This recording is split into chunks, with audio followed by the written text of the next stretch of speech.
fight.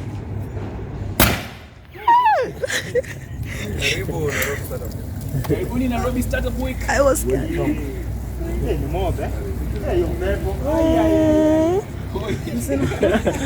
No. Custy graphics. Dear future husband.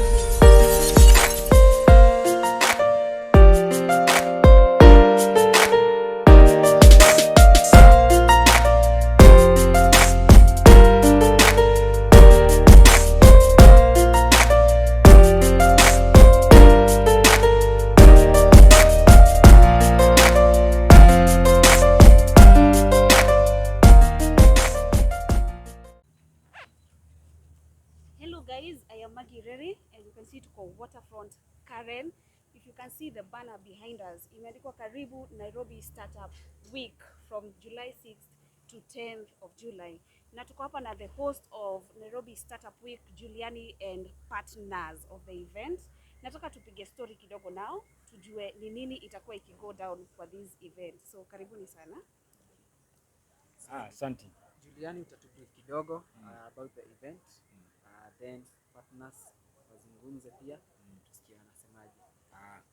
So the event inaitwa Nairobi Startup Week, and we are hosting 200 startups and people in the ecosystem, and I'm also hosting a 5-day concert. So each day I'm doing one of my albums, and tuna invite you public to come on some of the amazing stuff that happen in the country. Young people doing amazing stuff, building businesses, changing lives, creating employment, hizo vitu zote. So we basically did a call out, and people responded.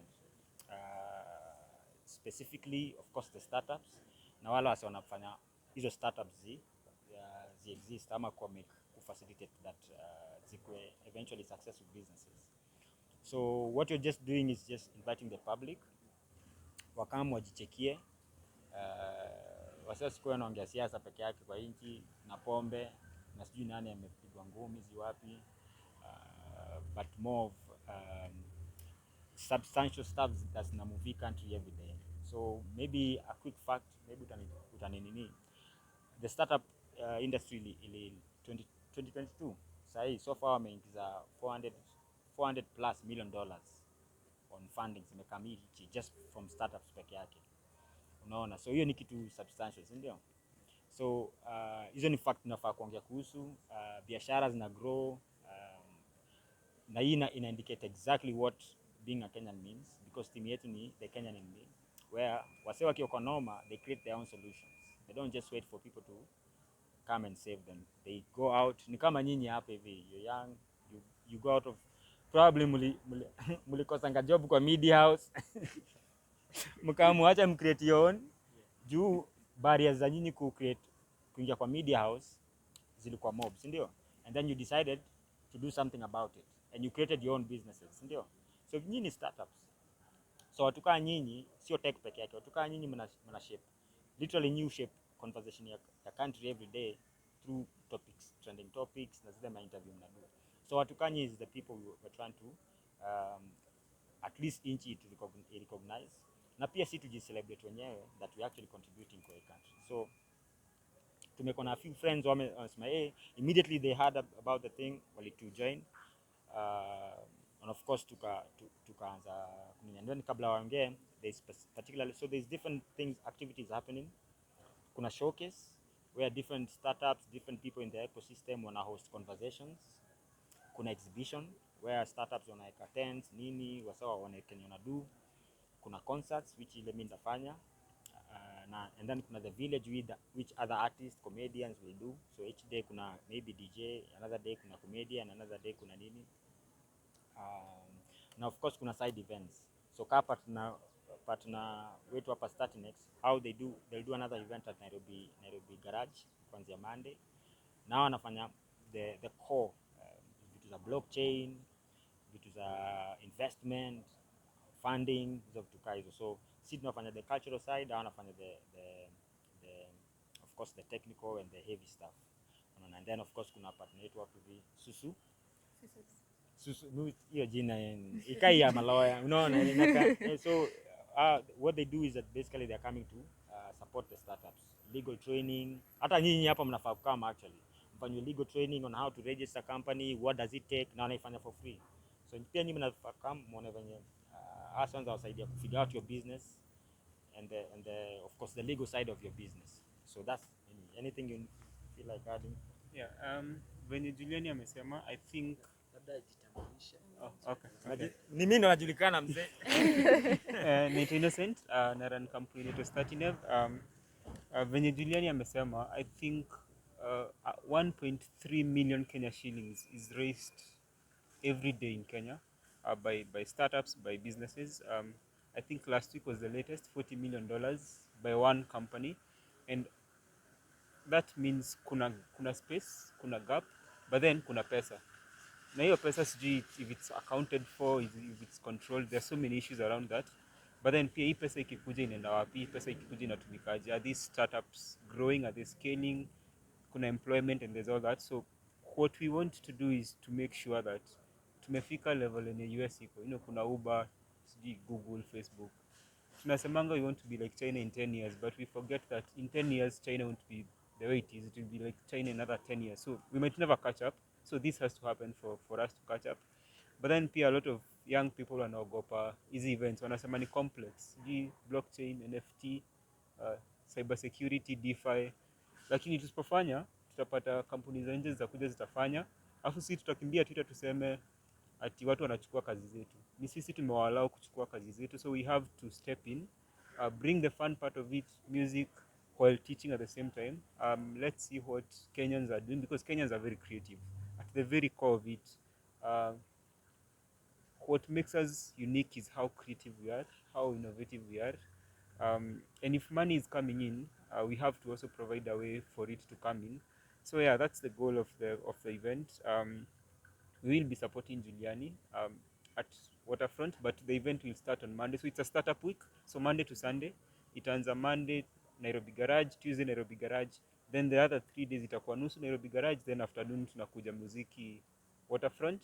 Then Saturday and Sunday tutakuwa hapa full day. And then tumalize wiki hivyo. Hopefully a unicorn will come out of it. Yeah. Is it your first time to host such an event au labda na kama sio mara ya kwanza, labda tutarajia itakuwa inafanyika mara kwa mara? As Startinev tumefanya startup weekends, so Friday to Sunday. I think we've done 8 of them. Actually, one of our startups just raised money the other day, so we've been doing it. Now we love to see creatives now do it. Unajua sisi tumekuwa kwa startup space for a long time, so it becomes inakuwa too serious. So you see mtakuja mtasikia blockchain, sijui NFT, sijui DeFi, but now when you see guys like Juliani now step into it, and you know inakuwa accessible to everyone. Mtu anaweza ogopa kukuja event akiona Startinev, but mtu akiona Juliani probably atakuwa curious kujua nini na happen. Also inafanya inakuwa easier because at the end of the day, hata nifunze aje kuhusu NFTs. NFTs ni za musicians, artists, creatives, so lazima pia wakuwe included, and the only way it can happen is if the artists we have locally are also able to jump onto the conversation. I'm sure it's coming back. It's not the first one, it's not the last one. I know in November there will be a startup weekend Africa, so more are coming. Yes, more are coming. Being in this business, how is it working with a star, Juliani, kwa sababu Star msanii mkubwa na ni legend as well? How is it working with him? Of course it makes things easier. He's able to knock doors we probably can't knock. But at the end of the day, it makes it accessible to more people. At the end of the day, he has a bigger following, so he's able to reach watu huko chini. I mean, mimi mwenyewe na struggle kuongea sheng, but yeye anaichapa full time. So it becomes inaacha kuwa a thing for the learned, inakuwa a thing for everyone, and I think that's the best thing about it. You're able to get everyone on one table. Hebu tusikie Kwa sababu ya gender balance. hata si gender balance. Wacha no ina sound mbaya kusema hivyo. Kama ni lazima because ni mwanamke. No, Yeah. because they are really Yeah. Right. So, tueleze Bono Okay. kwa hapa. Alright. Naitwa Wangesh Wahome. Mimi ni wakili. pia nafanyanga I'm also a patent agent, me use it na phrase nini the actual word, nafanya pia start trademarks, copyrights and all that. Ikikuja ni even on the music side and all that, there's so much copyright inaendelea, tunafanya hivyo. But also for tech there's so much trademarks, patents and all that. So I work for law firm inaitwa Sisule and Associates. We are fully fledged law firm. Tuna offer business solutions, business restructuring solutions, and we also do even patents and other things beyond that at litigation. The reason tumekuja kwa hii event ni when actually the person alini invite kwa hii ni Innocent came akaniambia we have a startup week. We were also looking at doing something. We've been doing legal clinics at Nairobi Garage. So through that partnership we decided, as soon as aliniambia there's an event, this is the value, I went back to my seniors, we came on board. We knew for sure kuna gap, there's so much gap in every startup. When you're setting up, lazima decide which vehicle of choice are you using. Are you registering it as a company, as a business, as a partnership? Ni liabilities gani unajiwekelea, whether it's tax obligations and all that. But also like your journey, nasemanga having a lawyer in your structure ni kaa kukuwa na skeleton kwa mwili. Unahitaji from the very beginning, right? Si ile wakati wenye there's an emergency, in which case most times unaendanga kwa lawyer kufirefight. Hiyo time unakuanga it's very expensive. Nikaa kwenda kwa dentist wakati wenye meno imeanguka, it is too expensive by then, yet ungefanya tu a new check up and it would have been cheap and your teeth would have been fine. So most of the time people don't realize the need for law very early on, and so we've decided we need to come to a level that people can reach us. We're not coming dressed in so luxurious suits that you feel like hatuko approachable. We're also not coming and telling you for you to come and talk to us you need to pay X and Y amount for us to listen to you, for us to support you. We are here because we understand most of these startups zingine zinaanza at a campus. People don't even have money to set up that company. They don't know the direction to do that. You find that X and Y wamedecide ni marafiki wako in the same room, let's set up something. But do you understand the legal repercussions zinakuja? KRA will ianza kukufuata in a year or two, the moment pesa zimeanza kuingia, ama pesa zimeanza kuingia, mumeanza vurugo, you can no longer understand each other, you can no longer follow the same conversation. So it's very important that you start it right from the very word go. It's very important that you have somebody walking that journey with you. It's very important that somebody is telling you every so often there are new changes to the law, there are new changes to this model works for you. And sometimes unaanzanga company as a startup thinking that it won't go too far, sindo? And then before you know it, in 5-10 years, that startup is bigger than what you thought. It's now bigger. It needs to be acquired. You need to think of financing, restructuring, pitch decks, and all that. So we're coming into that space to enable businesses, to enable startups, to enable people who haven't even registered it. It doesn't mean that because you're a startup the moment you come and register. No, even at the point of thinking, okay, I'm thinking of a product, I'm thinking of business models, we have that conversation, we have that journey with you. We give you the right tools. We more or less guide you through that. And then in case you need further expertise, we'll direct you to the right people. If you need assistance in tax, in HR, that's something we can do, we'll direct you. So that's why we're here.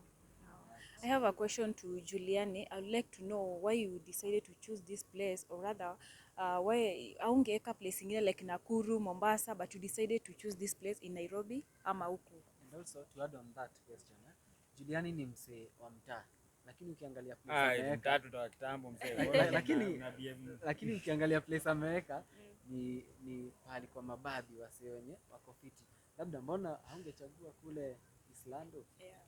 No, I think mmoja siku hizi it has nothing, mimi ni Mkenya, no, huwezi niambia mimi msee Islando. Unaget? Kwani msee Islando hawezi build biashara, msee huko hawezi build biashara. But the most important thing for me ni you work with people who are willing to work with you. Unaona? So when you do a call out and say, "Hey, ni aje tunafanya hii event na tungependa na kama unajisikia na kama ni kitu ina resonate na wewe, tuifanye pamoja." Whoever responds ndio una work na yeye. Because huyo mtu ana respond ni mtu wako anataka contribute because anaona value. So watu wote they reached out. Unaona? Si watu mimi siko najua na Innocent a month ago. Siko na ndio.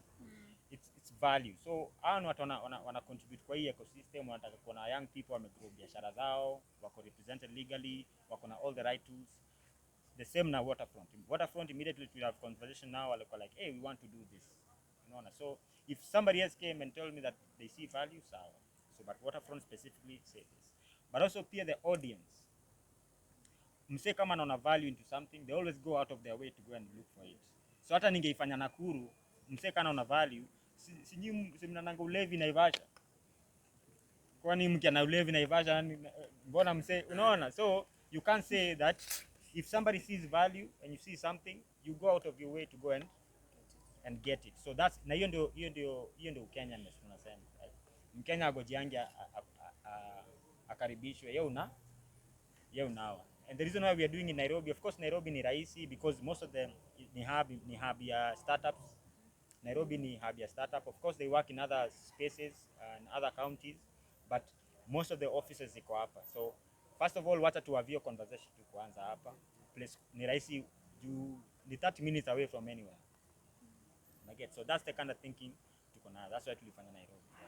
Na mbali na labda the event itself, labda mna mpango wa kufund maybe my youths wenye wanataka kuanzisha biashara zao. But hiyo ndio, that's the easiest part though. Yeah. The money part hata kuzao jamaa is the easiest part. Unaona? But huwezi nitisha do na unakaa, huwezi nitisha mita na unakaa 50 bob. Si ndio? So that's why una get training ya free hapa ndio ikuprepare for the big opportunities. Na get. So huwezi kama useme ati mimi nataka funding ya 20 million ama funding ya 500,000 na wewe mwenyewe haukai hiyo 500,000 na hata uja set up hujaanza kitu. So ukikama hapa kwa Nairobi Startup Week unapatana na Startnev wanasema sisi tuko na ma friends incubators watakama kufundisha ku Titan, watakama unishe au ma lawyer kwambia ni aji bara kwenda kwa inaitwaje register hii kampuni, register as this company instead of sole proprietorship, register kai sijui unahitaji board, unahitaji. So hizo information ukisha consume ndio sasa now you can rightfully go and get for money. So the money part is the easiest part. Hii part ingine ndio wasewa kuangi ready to go out of the way to learn. So it's not just about young people, it's about the Kenyan fabric. We need to start formalizing the way we do things. So Mtura, how do we formalize mtu wa Mtura akwa na supply Mtura hii area yote, sio kwa hiyo nini yake peke yake. So we need to start formalizing so that we able to attract bigger and better things for ourselves. Okay. I've seen very bright minds here in Kenya na zimekuwa wasted, most of them. We see them in the news, mtoto amefanya hivi, there's a young man amefanya hivi, a young girl amefanya hivi. I want to know, have you reached out to those people ama tu ni create to awareness? Have you reached out to them? Kuna watu wenye mnaweza tupe example mmewaleta pale so that wengine wanaweza kuwa encouraged to join? Wacha nijibie juu mimi naweza sema pala poa na hasa hawana. No, you can't reach out to somebody who haja show up. Mimi kwenda kama Mdandora kwenyu ama nitaenda kama Kayole kwenyu. Kuna wenye hawajui startup week, by the way kuna. No, that's why tumko hapa, no? Yeah. See, that's why mko hapa. So na kama wewe ni msee uko na idea, I'm sure umegoogle vitu tu yani find out place ya kuwa. So if you really see value into something, you always go out of your way, unatafuta 20 bob kwenda hiyo place, unaona? So hii nini artists always say that nishike mkono. No, kaunda kushika mkono, at least basi stretch your mkono, si ndio? So that's what we are trying to say. If you really want help, there is jamani za kuambia government solutions ka partner nao KEPSA wako na gava, wako na programs za wasawa young, tunaweza connect nao, but lazima pia stretch mkono. Ndio say kuwapata kaa wewe sasa ni mtu wa media kugetu sahi itakukost jido kaa yote, but amejioffer sahi, amesema if anything come to kainawe ndakupatia hii service for free, ni kufundisha kaa mtu wa media how kupackage nini yako ndakupatia for free. So wewe ungekuja hapa ungejua nimefanya hiyo lecture one of the leads wa nini, so maybe at least unaweza ukopoa. Sasa kuna wale watu wako home na wataona hii startup kwa hii yetu sasa. Now for them to join the next one that is coming up, wanataka kujua do you pay something or is just for free ama ni No, tunataka ukam for a startup ama for a startup ama for msio kukam kuparticipate. Kama ni startup na una do, reach out info@nsw.ke. Kama uko na idea na una do, we'll find somebody else to pay for it. One. But kama wewe ni msetu unapenda mziki, unapenda kuona ma solutions, vitu watu wanafanya, pia kama mtu entrance ni free. Bali tunalipisha ni concert yangu hakuna bure, unaona? But entrance exhibition ni free, showcase ni free. So enda tu nsw.ke. Wow. Na Juliani, tuje tu kwa muziki kidogo. Hiyo si tuongea after hapa, tuongea tu hizi vitu mbali. Ama Inahusiana na hii. Kwa sababu umesema siku ya mwisho we'll do an event daily. We will combine it. Okay. Labda tuambie wasanii gani ambao umehusisha kwa hii project? Wasanii. Yeah. So from Wednesday nafanya so each day nafanya one of my albums. But hiyo ni show yangu tu nafanya yangu. But kuna kitu inaitwa The Village. So The Village tuko na other artists, tuko na DJ atafanya show yake, tuko na spoken word another day, tuko na comedian another day, for 4 days tuko na different artists. So tumwambia hii ni siku yako wewe jisort. So tutashare posters and everything about them. But for me, since ni event yangu na sinidi kujilipa unaona, naifanya. So that's how I look at it. Otherwise, but though tunakaribisha artists kao wote wa participate. Kuna kitu inaitwa on Friday, kuna song inaitwa Sauti Gang. So wanataka kufanya jamming na artists, wanafanya live band nini. So msee akijisikia and atutumie tu message info@nsw.ke, tutarespond. Ukisema hivyo, what makes this different na the other one yenye ilikuwa inafanyika pale State House Road? Kwa sababu kulikuwa na yenye inafanyika pale pale Power 5. Oh, nini specifically? Okay. Hakuna kitu happen. No, I'm asking kwa sababu hii amesema ni mara ya 8 mmefanya hii event. Hii so huu jamaa amekuwa akifanya events za startups. Yeah. Vitu za cyber security, fundraising, blockchain. So wao amekuwa akifanya but wanaifanya amongst themselves. But sasa mimi nikiingia, mimi naifanya kwa watu. So we reach out to people. Hawa wakikaa wanakaa amongst themselves. Ni kama malawyer wanakaa chini wanapiga stories zao. Kwa sasa sisi tunasema malawyer wapige stories zao, wasa tech wapige story yao, wasa wa agriculture wapige story yao, wasa wa education nini, alafu sisi tu invite wase ma musicians pia wapige story yao. So mtu yote ako interested in all those pieces, jamaa insurance wapige story yao. So ukiwa interested na hiyo unakaa mna join them. Sawa. My question is, you talked about blockchain. Now, the question is, most people don't trust online, let me call it business, because most people have been through online business and they have been gone. How are you going to ensure that people will come and listen to you now that they have trust issues? Even Juliani amesema, I mean, if you don't show up, asiyekuwepo na lake alipo. I think that's the basic. If you're not there, you're not there. But regarding trust, it's a digital world. Say hakuna trust and it's going to get worse. It's not that it's going to get better. A lot of people wanasema the world will become a global place. Unaweza toka hapo ingia Tanzania urudi bila passport and all that, yeah. So it's not going to get any better any soon. But then ukipata hizo opportunities za kulearn utajua kujiprotect.